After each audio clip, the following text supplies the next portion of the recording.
તો રબારી સમાજમાં કુરિવાજ સુધારણાને લઈને અમદાવાદમાં મહાસંમેલન મળ્યું, જેમાં રબારી સમાજના ઉજ્જવળ ભવિષ્યને લઈને સંકલ્પ લીધા. વર્ષોથી ચાલતા આવતા કુરિવાજ બદલવા માટે આહવાન કર્યું. લગ્ન પ્રસંગે દીકરી માત્ર 5 થી 7 તોલા સોનું આપવાની અપીલ.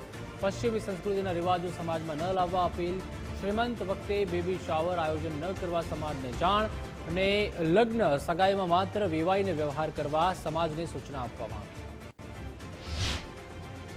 રિવાજો સારા જ હતા, પણ સમયાનુસારે વૈશ્વિક મીડિયા ડિજિટલ થઈ ગયું તો દેખાદેખી વધી ગઈ.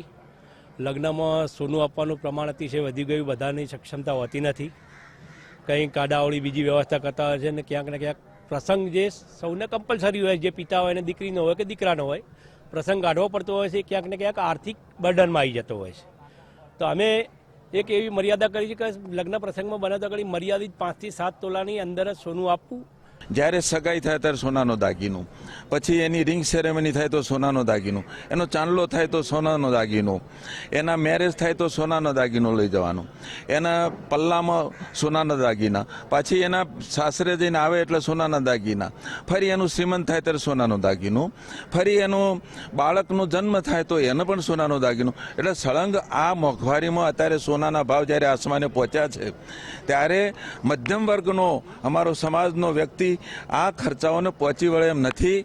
એટલે આખા સમાજમાં એક ભૂખ જાગી કે ગમે તે કરો પણ આપણે કંઈક બંધારણ કરો અને કંઈક સુધારો કરીએ. એ કારણથી આ લોકોએ આ બધા યુવાનોએ મહેનત કરી અને આ સમાજનું બંધારણ આજે કરવા જઈ રહ્યા છીએ.